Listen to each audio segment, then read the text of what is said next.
Korupsyon. Sa telebisyon, sa pahayagan, sa radyo, gasgas na to. Ano ba ang kahulugan ng korupsyon? Ito'y politika ba lamang? O may mas malalim ba itong kahulugan kung saan lahat tayo ay sangkot? Sino nga ba ang korap? Sila ba? O tayo?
What is your opinion in the structure road buildings here in the Philippines?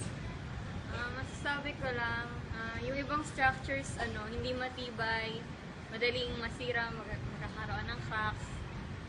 Tapos yun, parang tinitipid kasi ng gobyerno. Sa na-observe ko, yung mga building sa Philippines, low quality.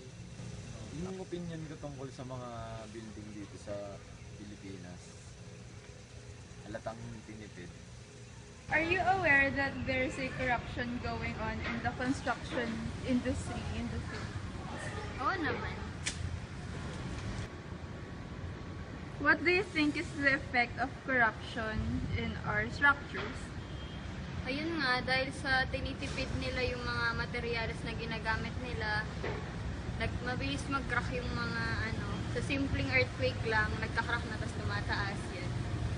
Kung yung nagiging effect niya, parang mas madali siyang masira, mas napapamahal tuloy kasi kailangan pang ulitin siya. Tapos, very visible siya these days. Sobrang nakaka-apektuhan tayo, lalo na sa roads. Yung para saan yung epekto ng corruption sa mga building, ayun, madaling masira, magkakaroon ng cracks, tapos may kita mo hindi maganda yung design, pagka-foundation, kitang-kita naman. Do you know any structures here in the Philippines that the funds for building that project has been corrupt? Meron akong nabalitaan na sa NLEX daw, yung road daw, parang nagkaroon daw ng gap. Yun. What happened to that structure? Ano ba siya? Nagagamit na ba siya ngayon? Nagawa na ba or something? Parang medyo bago lang yun kaya hindi. Okay, thank you. Yung Sayat building pa lang. Kita natin ngayon sa Sayat Building. Alam ko yung nangyari, mali yung foundation kasi kinarakot ng architect. So, yun. Yung Sayat building gawa pa naman, kaso nga lang, wala kami na daw cracks, saka inapandanan na rin naman. Kaya yun,